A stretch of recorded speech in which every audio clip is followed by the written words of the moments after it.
Hello, dear followers from YouTube. It's been a while since I recorded a video, so I'll be making a new series. I decided to make a new video, a series called Language Fallacies, to share a little bit common mistakes and how to avoid them, and my experience to learn faster and in a more efficient way foreign languages. So today we are going to discuss the sequentially, how do we call it, sequential learning system that is always promoted in the schooling system at school. What do I mean by sequentially, learning sequentially? Learning in lists, so people will come at you with lists of colors, lists of objects, and one side you have the target language, the other side you have your mother tongue, and this has been proved to be very inefficient. Let's take an example. Right now I'm learning Indonesian, and I try to teach some people a few numbers, 1 to 10 in Indonesian, and it's ridiculously hard to remember those numbers if you are not familiar with Indonesian, although Indonesian is not a very difficult language. Right now, if I tell you all the numbers, if you don't know any Indonesian, I tell you 1 to 5, 1, 2, 3, 4, 5, and then I go on 6, 7, and so on. You will hardly remember a few of them, or you will remember them for 30 seconds and then it's gone. If after 2 hours I'm going to ask you again what was 3, you will be unable to answer my question. This is why sequentially organized language education is actually not so effective, because our brain cannot learn this way. It's learning without context. This is the biggest mistake in this whole idea of learning languages out of lists of colors, lists of numbers, lists of words related to a certain theme. So how do we actually remember words? This is a really important question in language learning. Actually, everyone thinks that you are memorizing words, but it's not truth. It's not the truth. It's not true. What you are actually doing when you're learning a certain language is getting more and more familiar with the language. It's not learning new words, because when you first encounter a word, it will not stick 100% in your mind, but after a while, when let's say 5 days have passed and you encounter this word again in another context, in another dialogue, you will already have experienced the sounds and the meaning of these words. So maybe the second time you will get this word better, have a better grip on this word, and third time, fourth time, fifth time. When the fifth, you will gradually start to know how to use this word, because you have seen it in so many different contexts. So I have never learned those numbers in Indonesian sequentially. It means 1 to 10. I learned them through dialogues like, I have 7 children. I have 7 children. So the 7 is in this sentence, and you will remember the tujuh. Maybe you will not remember the first time you encountered this word, but after a few times, yeah, I have 7 houses and so on. I need 7 pens and so on. You will gradually get familiar with this word, and you will begin to use it naturally and unconsciously. So it's useless to memorize. It's just getting familiar with those words. I have here the ASML book, and I want to discuss why this method is really working for me. maybe not for everyone, but I think the content is very good because they don't explain a lot of grammar. They just explain some obscure parts of the dialogues that one may struggle with. What I typically do, let's take lesson 22, di rumah makan. It means at the restaurant. So if I analyze the lesson, I will first. What is my method when I have a dialogue in this Indonesian language book? I will turn on the audio recording, and I'll just play it and analyze sentence by sentence.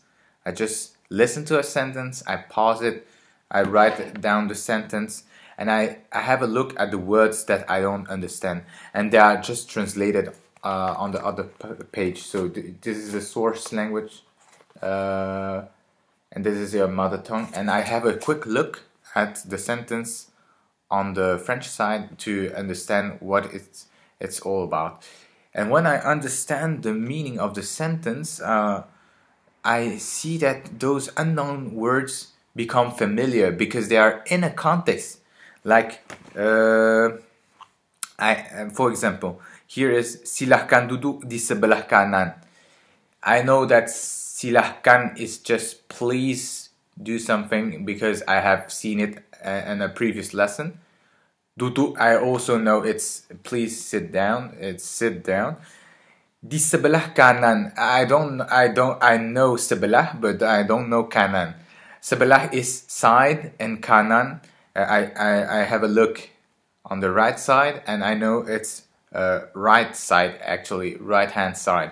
So I am getting more and more familiar with this kanan word, sebelah kanan. And then you have dekat jendela bu. Dekat jendela.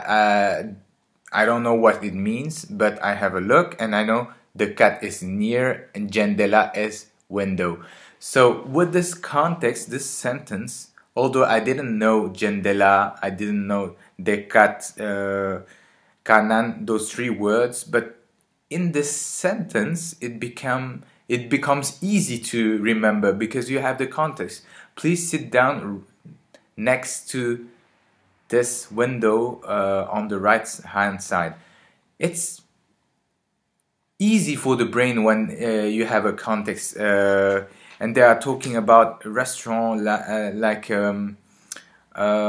everything is in a context in this dialogue. That's why it's working, learning with Asimo, because everything is in context. You don't learn separate phrases about numbers, colors, cars, and so on that are unrelated to each other. Do remember that this whole input process is about getting familiar with those words and gaining experience with the language, with its general structure. So I have here on the list, I listed some points that I wanted to clarify. So yeah, you really need a holistic approach to sound natural in the language. You are not trying to memorize anything. You just keep listening, repeating, understanding. This is the first part of learning languages, is accumulating this passive understanding. And then there is so what are the sources you can learn from in a holistic way of learning? You can learn from dialogues when you are a beginner. This is the best way because it reflects a natural conversation, like, hello Budi, what did you do today? Where did you have breakfast? I had breakfast at Tiffany's house. How is she doing? And so on. Oh, she's doing great. She's cooking pancakes and so on. So you will learn a lot of words related to each other. And those words are easy to remember because you have question, answer, or you have a dialogue about colors. Maybe it's not a dialogue about colors, but you have the colors in the dialogue. Like I had here a dialogue, and I remember some colors in Indonesian because they were in the dialogue, and I didn't learn them. Like blue is this word, red is this word, purple is this word. This is not gonna stick, even though if it sticks in your mind, you cannot use it whenever you need to talk about something that is colored. Okay.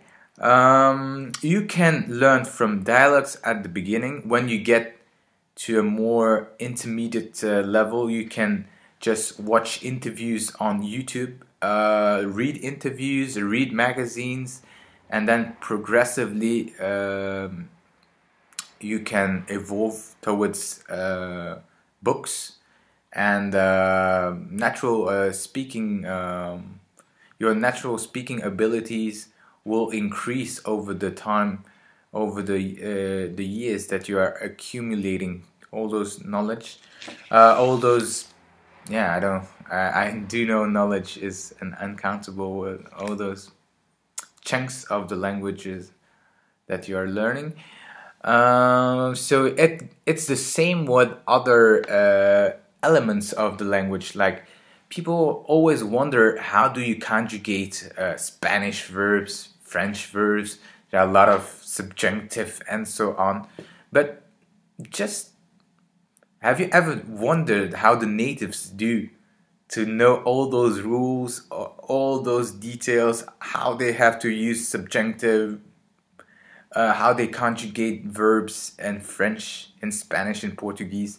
Actually, they never think about it. They just learned it the holistic way. They just listened a lot to what their parents were saying, watched TV, read books, and they learned without grammar. So why would you focus on grammar to learn the language? You have to do it the other way around. First learn the language, and then when you have some difficulties, on some dark spots that you want to clear up, you will have a look at your reference, your grammar reference.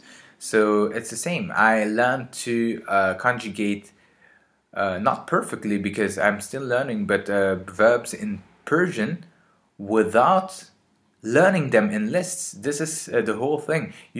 I know, for instance, the verb to do in the present tense in Persian is mikonem, mikoni, mikoned, mikonim, mikonid, mikonand.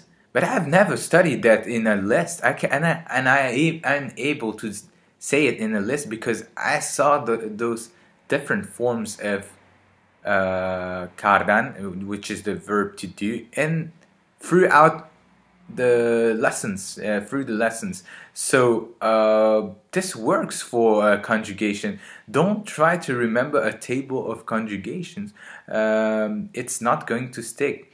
This is actually a common mistake, a fallacy. Learning languages in sequences. This is not going to work.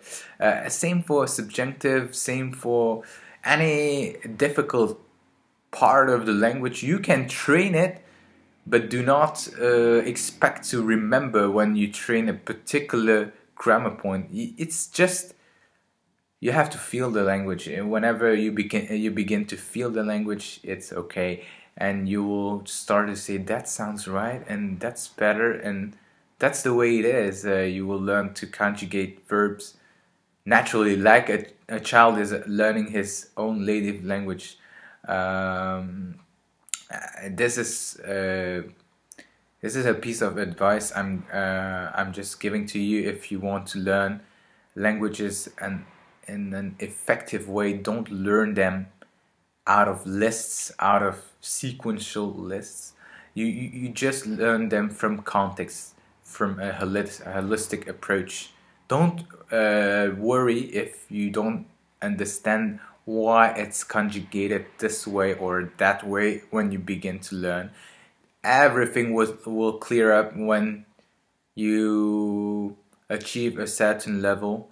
All those questions that you had before will naturally disappear. And yeah, just try to use it as much as possible, and I'll make other videos about common language mistakes. And do not hesitate to leave a comment if you have any suggestions or questions, and I'll be glad to get back to you. Have a nice day. Bye bye.